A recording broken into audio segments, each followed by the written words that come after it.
आज मेरे घर में हो रहा है कुछ बड़ा सा, क्योंकि मेरे घर में अभी सेफ्टी पर्पज़ से कुछ पीछे से नहीं था। तो फाइनली फिर डिसाइड करके हम लोगों ने ये जाल लगवा लिया है। वैसे मेरा मन नहीं था, बट फिर भी हस्बैंड का कहना था सेफ्टी फर्स्ट आती है, उसके बाद लुक वाइज आता है। तो लोहे से ये सब चीज़ें बन रही थी। तो आज का काम बहुत बढ़ गया था और कुछ दिन से इस काम में बिजी भी थे। पूरे घर की जाली वगैरह लगी है स्टील की, तो ये पूरा घर ऐसे हो गया था मैसी कि टाइम ही नहीं मिल रहा था कि और कुछ सूट किया जाए। और घर की क्लीनिंग भी करनी थी। जब ये लगे उसके बाद हम लोगों ने शुरू कर दी सफाई करनी। ऐसे में कोई मेड को बुलाएं तो वो करेगी भी नहीं, क्योंकि गंदा बहुत हो जाता है घर, तो खुद से करना पड़ा। हस्बैंड आ गए थे कि चलो मैं भी सफाई करवा लेता हूँ, और मुझे धूल से थोड़ी एलर्जी है। तो फिर जैसे ही मैं झाड़ू लगाने लगी तो उन्होंने बोला मैं लगाता हूँ, उसके बाद तुम कर लेना। तो उन्होंने पूरे घर की इस तरह से जो धूल मिट्टी थी वो हटाई, और घर की पूरी अच्छे से हम लोगों दोनों ने मिलकर साफ सफाई की।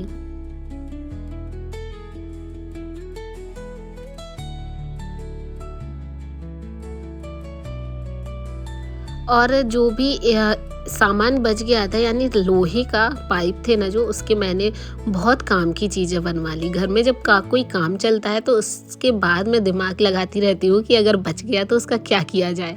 तो ये प्लांट्स स्टैंड बनवा लिए, बहुत काम के हैं। और ये तो मैंने अंदर रख लिया है, और ऊपर से देखो जाल इस तरह से बना है। अब पीछे से सेफ्टी हो गई है घर की, कोई आने जाने की टेंशन ही नहीं। उसके बाद यहाँ का एरिया भी बहुत गंदा हो गया था, तो ऑर्गेनाइजेशन भी उतना ज़रूरी है। इन सब कामों को देख के आप बिल्कुल भी प्रेशराइज मत होइए कि अब इतना सारा काम पड़ा है कौन करेगा। भाई घर हमारा है, हम ही करेंगे।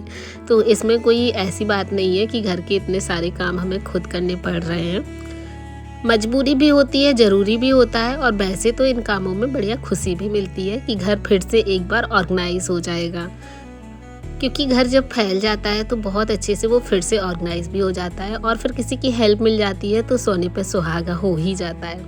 हस्बैंड की पूरी हेल्प मिली थी, क्योंकि मेरी थोड़ी सी तबीयत भी वीक चल रही है। मैं इतना काम, मेरा मन ही नहीं लगता करने का, बट करना तो है ही, तो वो हेल्प कर देते हैं। जहाँ पर हमने जाल लगवाया है पीछे बैक एरिया में, तो वहाँ पर एक बोर्ड इस तरह से अलमीरा बनी हुई है, जहाँ पर मैं अपने पूरे बॉस का सामान रखती हूँ, मशीन का सामान रखती हूँ, क्योंकि यहाँ पर मशीन है। तो सभी चीज़ों को ना बहुत अच्छे से रखना होता है। जब कभी भी मैं क्लीनिंग करती हूँ तो जो एक्स्ट्रा सामान होते हैं उसे हटा देती हूँ, और वो सब चीज़ें ऑर्गेनाइज कर देती हूँ। सभी चीज़ें क्लीन होने के बाद बस ये वाला एरिया अच्छे से साफ़ हो गया। और जो प्लांट स्टैंड था, इसकी वजह से अब घर में यानी ज़मीन के नीचे गंदगी भी नहीं होगी।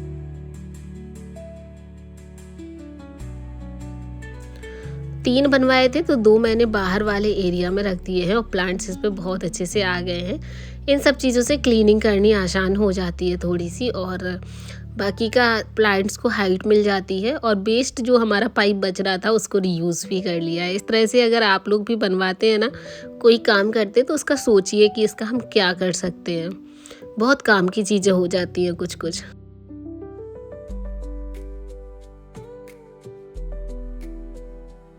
वैसे सोचती रहती हूँ कि घर में ये अच्छे से कर लिया जाए, वो अच्छे से कर लिया जाए, पर कई चीज़ें हैं जो अपने अकॉर्डिंग होती ही नहीं है। सिलेंडर अगर घर में रखने हैं तो वो रखने ही हैं, कहीं हटा नहीं सकते हैं। बस हम अब उसको देख सकते हैं कि किस तरह से ये हाइड किए जाएँ। तो मैंने कर दिए हैं जैसे तैसे बने। उसके बाद मैं आ गई थी अपने अंदर वाले एरिया में, क्योंकि सारी चीज़ें बहुत धूल मिट्टी से भर जाती हैं घर में, कोई काम होता है तो। बेडशीट वगैरह चेंज की, और घर तो देख ही सकते हैं, अगर कोई एरिया काम में लग रहा है तो घर पूरा ही मैसी हो जाता है, क्योंकि फिर हम देखते ही नहीं है कि कहाँ गंदगी फैल रही है, कहाँ सफाई करनी है। सभी चीज़ों को अच्छे से डस्टिंग करी। और ये 2-3 दिन मेरे बहुत बिजी गए काम में, घर के सारे काम करने पड़े। बट जब काम के बाद रिलैक्स होता है और जो अच्छा फील होता है वो अलग ही बात होती है, जब क्लीन फ्रेश सा फील होता है। बेडशीट वगैरह चेंज कर ली। बेडशीट चेंज करना ज़रूरी है। वैसे तो सर्दियों में मैं बहुत कम बेडशीट चेंज करती हूँ, क्योंकि हाँ, बेडशीट भी मोटी होती हैं और इतनी जल्दी वो गंदी भी नहीं होती हैं।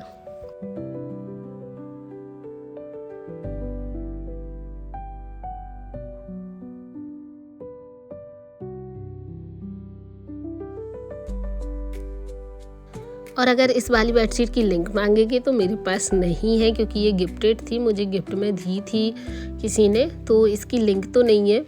अगर मिलती जुलती मिली तो मैं आपको यहाँ पर शेयर कर दूँगी डिस्क्रिप्शन बॉक्स में, तो चेक कर लेना। बाकी का मेरा बेड अच्छे से लग गया है और जो बेडशीट निकली थी उसको धुलने के लिए लगा दूँगी।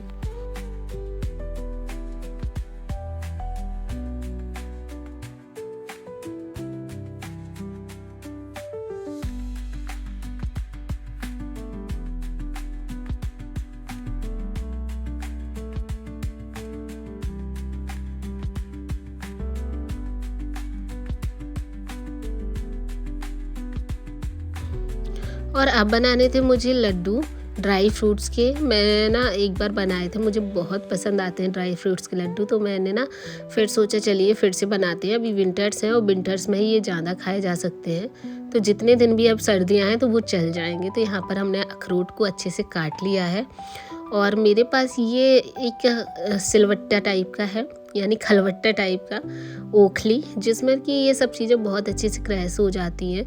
जैसे कि हमें काटनी नहीं है, मेहनत नहीं करनी है, बस इससे कूट दिए तो बहुत अच्छे से ये कुट जाते हैं, यानी टूट जाते हैं। और ये मुझे काफ़ी काम की लगती है। अगर इसका भी लिंक मिला तो दे दूँगी, क्योंकि मांगते रहते हैं लोग बाग। और मैं कुछ चीज़ें लोकल मार्केट से ख़रीदती हूँ, जिससे कि लिंक मेरे पास अवेलेबल ही नहीं होता है। लोकल मार्केट्स में जब कभी भी अच्छी चीज़ें दिख जाती हैं तो फिर मैं ले लेती हूँ, उनको छोड़ती ही नहीं हूँ। यहाँ पर काजू बादाम और अखरोट डाल दिए, कुछ सीड्स डाल दिए।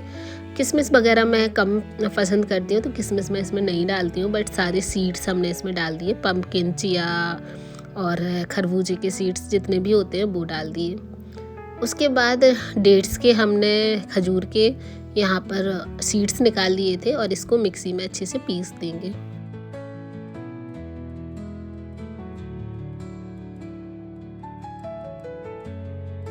खजूर पीसने में थोड़ा सा टाइम लग जाता है, क्योंकि वो बहुत सूखे होते हैं, तो मशीन में थोड़े से टाइट से हो जाते हैं। इसके बाद घी लिया है और घी में सारे ड्राई फ्रूट्स ना मिक्स करके ही अच्छे से ड्राई रोस्ट कर देंगे।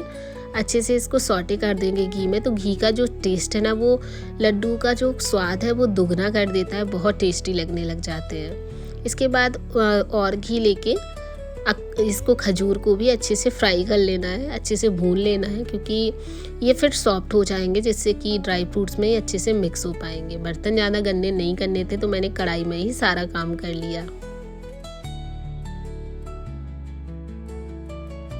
तो ये वाले ड्राई फ्रूट से ना पपड़ी भी बना सकते हैं, भेल के अच्छे से पपड़ी बना लीजिए, बट मैं लड्डू बना रही हूँ और बहुत टेस्टी लगते हैं, ट्राई ज़रूर करना।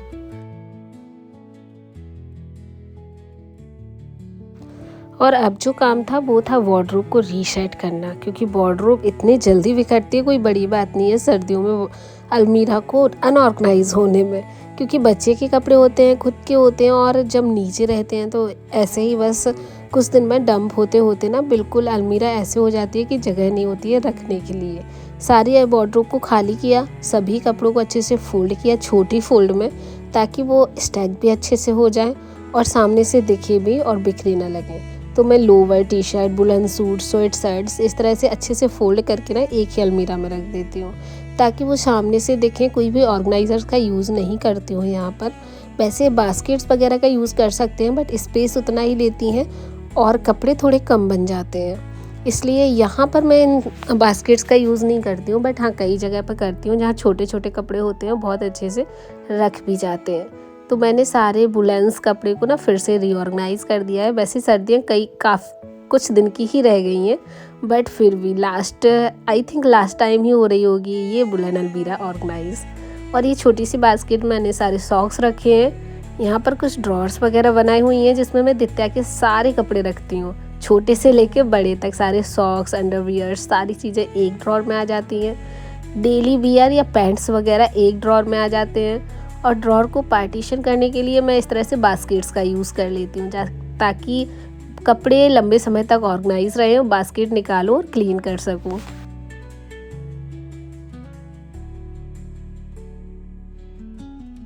और इस एरिया में कुल मिला के 4 ड्रॉर्स हैं, जिसमें कि चारों में दित्या के ही कपड़े आते हैं।